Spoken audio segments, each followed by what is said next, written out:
That Friday night had a certain weight to it.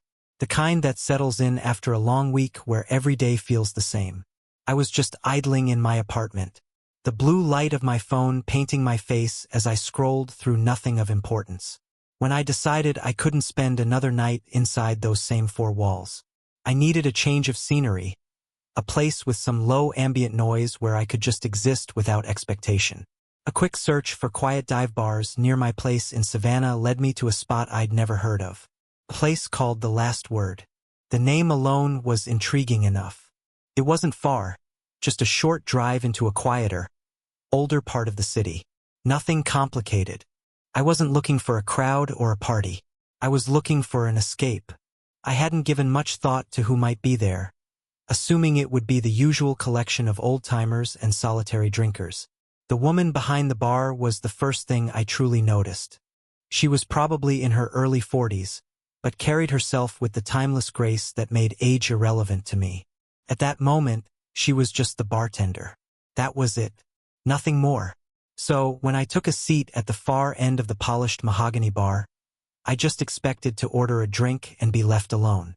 She approached with a slow, deliberate confidence, wiping down the counter with a clean cloth. Her hair was a shade of auburn, tied back loosely, and her eyes held a calm, knowing look. She seemed slightly amused by my arrival, but not unwelcoming. I didn't know where to focus, so my gaze drifted to the rows of illuminated bottles behind her. "What can I get for you, hun?" she asked, her voice smooth and a little smoky, like aged whiskey. "Just a bourbon, neat," I managed to say, feeling oddly like I was being interviewed. I watched her hands as she selected a heavy crystal glass and poured the amber liquid. She moved with an economy of motion that spoke of years of countless nights spent in this very spot. "First time here?" she asked, placing the drink before me on a small cork coaster. I nodded, taking a small sip.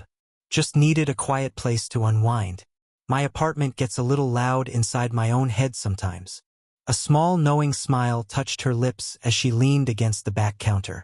"Oh, I know that feeling," she said, and I realized she was opening up in unexpected ways. She spoke about the bar, how it had been her father's, and how things were changing around the neighborhood. How she sometimes felt like an anchor in a river, holding steady while everything else flowed past her. For a while, I didn't feel like I was talking to a bartender at all. It was just her and me, sharing an honest, genuine moment in the dim light. And the way she looked at me with an undivided attention suggested she was truly interested in what I had to say. That's when something inside me shifted. I started seeing her differently. There was so much more to her than the woman who poured the drinks. Then she smiled, a soft and almost mysterious expression. "You've got an old soul, Ethan," she said. "It's hard to find that these days. I see kids your age come in here and they can't sit still for 2 minutes without checking their phones." I didn't know what to say to that, so I just offered a slight nod. There was a new kind of energy between us, something unspoken but undeniably present. I could feel it, a spark, a quiet tension, but I was unsure what it signified. I knew, however, that I wasn't ready to leave yet. She began the slow process of closing up, wiping down tables and stacking chairs, and I watched her. As she passed by me, I caught the scent of her perfume, something subtle with notes of vanilla and sandalwood. And for that brief moment, she no longer felt like a bartender. She was just a woman, an individual with her own story and her own needs. "Thanks for keeping me company," she said, turning back to face me from behind the bar. "It's nice to talk to someone who actually listens." I gave her a small smile, feeling a warmth spread through my chest. "Anytime," I said, and I meant it. As I finally left and walked out into the cool night air, I couldn't shake the feeling that something had changed. Something unspoken had taken root, and I had no idea where it would lead. The next time I saw Lily, it was intentional. I spent the better part of the week replaying our conversation in my head. I found myself making excuses to drive past The Last Word, hoping to catch a glimpse of her through the window with me. Something about her smile and the way she looked at me had lingered in my thoughts. Still, I might have dismissed it as a one-time unusual connection until she looked up and her eyes met mine through my windshield. "Ethan," she called out, her voice carrying easily across the quiet street, accompanied by a calm and inviting smile. It was the kind of voice that immediately put you at ease. I got out of my car and smiled back, trying to keep my posture casual. "Hello, Lily. I didn't expect to see you out here." She gestured to the flower box with her dirt-covered gloves. "Just giving these little guys some attention before the evening rush." "What brings you to this part of town?" A simple question, but it evolved into a full-fledged conversation right there on the sidewalk. We talked about plants, the changing seasons, and other light topics. But beneath it all, there was a thrum of something deeper. A subtle but palpable tension was present. Little glances, quiet smiles, and then unexpectedly she asked, "Are you busy tonight?" She said it so nonchalantly, as if it didn't matter much, but I could tell she was testing the waters. I wasn't sure how to respond. I shrugged. "Not really. Just the usual quiet night at home." She smiled faintly. "Well, my usual bartender called in sick tonight. I could use a hand with a few things around the bar if you're not busy. Just moving some boxes. Nothing strenuous. I'd buy a drink for your trouble."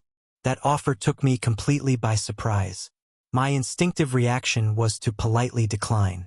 After all, what did we really have to talk about outside the context of her bar? But the way she asked made it difficult to say no before I could overthink it. I heard myself agreeing. "Yeah, sure. I can do that." And that was that. I had no idea what I was getting myself into. But later that evening, as I walked toward the familiar glow of the bar's sign, my chest tightened with a nervous energy. I felt a buzz in my veins that I couldn't explain, as if I was about to step into a place I wasn't supposed to be. When I arrived, the bar felt as warm and comforting as I remembered. This made me feel as if I were more than just a customer. We worked for an hour moving crates of liquor and restocking shelves. The conversation flowed easily. There were no awkward silences or forced small talk. We talked about life and how it rarely turns out the way you plan. She spoke of her younger days, of travels she'd taken, and how she missed the thrill of spontaneity, the feeling of being excited about the unknown. She admitted that since taking over the bar, everything had settled into a kind of routine. There was a raw edge to her voice when she said it. It sounded like something she had been holding back for years, pretending everything was fine. When it wasn't, I just listened. I didn't offer any profound advice or deep insights. I just nodded and let her speak. And as I listened, I noticed things. The way her eyes would light up when she was passionate about a topic. The genuine sound of her laughter. She wasn't just a bartender anymore. She was a woman with her own thoughts, her own feelings, and a life entirely her own. "Thank you," she said as we finished, and she poured me that promised drink. She smiled at me, and for a brief moment I saw something deeper in her gaze. "I'm so glad you came by," she said. "It's been a long time since I had a real conversation with anyone." I didn't know what to say, so I just gave her a slight nod, but I knew we were both thinking the same thing. There was a shift between us now, something we didn't have to acknowledge out loud. When I got up to leave, she walked me to the door. She placed a hand on my arm, a simple, relaxed, and warm gesture, but her fingers lingered a second too long, and that small moment stayed with me. "Take care, Ethan," she whispered, her voice barely audible. My head was spinning as I walked back to my car. The evening had seemed so ordinary. Shrugged, trying to play it cool. "Just hanging out with my friend James. Didn't know if you'd be working." She laughed lightly. "Yeah, I'm always working. It's the curse of owning the place. You never really get a night off." Her gaze lingered on mine for a fraction of a second longer than necessary. And just like that, the tension was back. That subtle undercurrent humming between us. Always there, just beneath the surface. I should have backed away. Should have just ordered our drinks and joined James at a table. But I didn't. Instead, I introduced them. We talked. We laughed. And we pretended there was nothing unusual about it. James eventually got drawn into a conversation about sports with another guy at the bar. The three of us sat there talking about work, old movies, and the funny things you overhear in a bar. Even with the chatter buzzing around us, my mind kept wandering. And every time Lily looked my way, I felt it. That shift. that something her laughter or glances stirred up in me, something I didn't fully understand. We both felt like we were holding a secret that neither of us dared to speak. Then, at one point, James got up to use the restroom, leaving just the two of us at the bar. I hadn't planned on saying anything, but the words just tumbled out. "So, Lily, how have you really been?" She paused. Her smile faded slightly, and for a moment, I saw something raw in her eyes. "I'm okay," she said quietly. "It's just been a little lonely lately." Her honesty caught me off guard. It was as if she had peeled back a layer, revealing someone I hadn't expected. Someone who was not just a confident bar owner. "Yeah," I replied, nodding. "I get that. It's not always easy." She gave a quiet nod in return, and we sat in silence for a few moments. It wasn't awkward. It was comfortable, serene. I wanted to say something more, something to comfort her, to ease whatever burden she was carrying. But the words wouldn't come. So, I just looked at her, wondering if she really meant it, or if maybe she was hinting at something deeper with unspoken thoughts. I couldn't stop thinking about that night at the bar and the way Lily had opened up to me. Her quiet admission of loneliness. The way her gaze had lingered on mine as if she were searching for something. There was a weight in the air between us now. I couldn't shake the feeling no matter how hard I tried. I kept telling myself it didn't mean anything, that it was just a passing moment of vulnerability. But I knew better. James and I had always been close. He was my best friend. But lately, even when we hung out, I found my mind drifting away. Back to her, back to Lily. I hated that about myself. I hated the thoughts that refused to leave me alone. Her smile, the way she carried herself. She felt different to me. Now, that Saturday, I decided I had to clear my head. I called up James and suggested we go to the park and throw a football around like old times. Maybe if I exhausted my body, I could quiet my mind. When I got to the field, James was already there warming up his arm. He looked up and grinned when he saw me. "About time. You're late," he teased, tossing the ball to me. I forced a smile, mumbling something about getting caught in traffic. We played hard for the next hour, joking, talking trash, and trying to outdo each other. But my head wasn't in the game. I was somewhere else entirely, somewhere warm, dimly lit, and perplexing. After a while, we took a break, sitting on the edge of the grass. James asked unexpectedly, "You think that bartender Lily is doing okay?" He wiped the sweat from his brow and looked over at me. The question threw me. "What do you mean?" I asked, trying to keep my voice even. "She just seemed distant the other night," he said, staring at the ground. "Not her usual self. I don't know if she's stressed or what, but something felt off. I think she's going through something." That hit harder than I expected. I'd always seen Lily as this composed, steady presence, never rattled or unsure. But maybe I was wrong. "I don't know," I said, keeping my voice quiet. Did walked in, and there she was standing behind the bar polishing a glass. When we entered, she looked up, her face lighting up in a genuine smile, as if everything was perfectly fine. "Hello, stranger," she said warmly. But I could see it, the fatigue in her eyes, the slight rigidity in her posture. I realized she was playing a part. "Hey," I said, taking a seat at the bar. "Slow night?" I asked, looking around the nearly empty room. Lily paused for a moment before nodding. "Yeah, one of those long weeks." I could tell she was brushing it off, making it seem like nothing.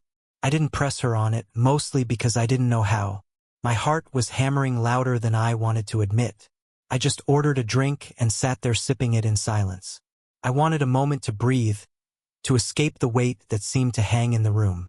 But as I set my empty glass down, I saw her watching me from the other end of the bar. She walked over, her step slow and deliberate.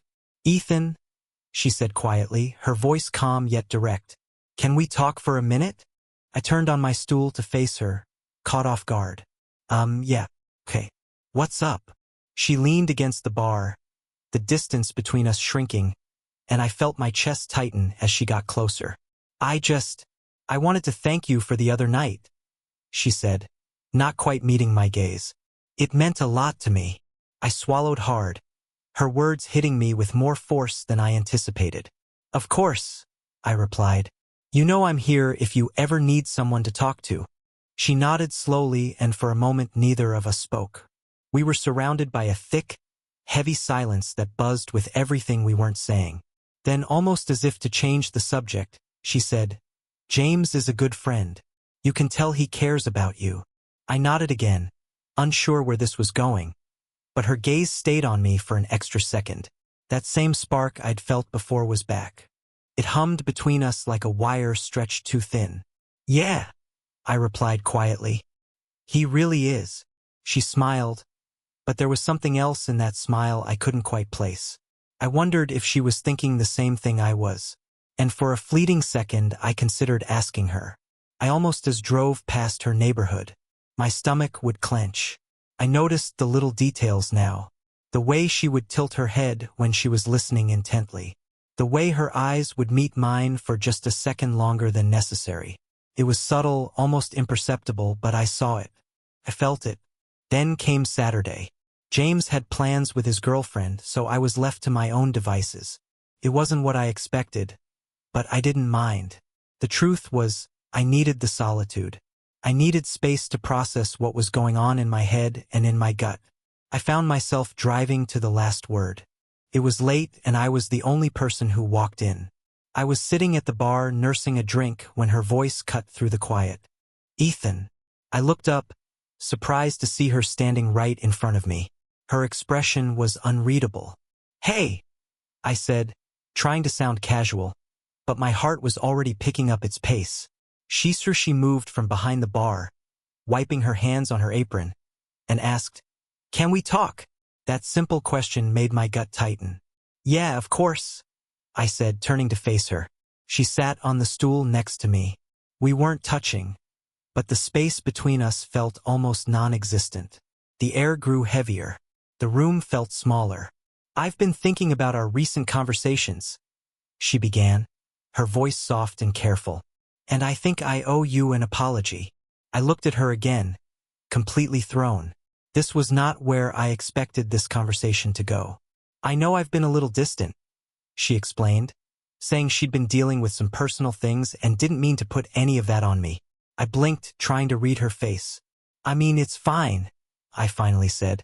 You don't have to apologize for anything. She offered a warm smile at that, but something in her eyes told me she wasn't entirely convinced. There was more she wasn't saying. I appreciate that, she replied, but I feel like I might have crossed the line with you. My heart skipped a beat. This was the moment I had been dreading and, if I was being honest with myself, quietly hoping for. I had no idea where it would lead, but I couldn't stop myself from hearing her out. What do you mean? I asked, my voice softer now, more cautious. Lily took a deep breath and looked at me. I don't want this to be weird either, I said, trying to stay calm and keep the whole situation from unraveling. But I honestly don't know what you want me to say. She met my gaze then, direct and steady. We both stayed silent for a long moment. The quiet was thick, heavy with everything we couldn't say out loud. Then, as the last customer paid his tab and shuffled out the door, she stood up. She walked to the front door, flipped the vintage neon sign from open to closed, and slid the heavy deadbolt into place with a definitive click. My breath hitched. She turned around slowly, a look on her face I had never seen before, a mixture of vulnerability and determination.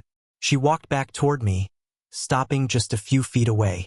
The bar's closed, she said, her voice steady and low. But I'm not. A jolt of electricity shot through me. My mind went blank, and for a few seconds I couldn't move.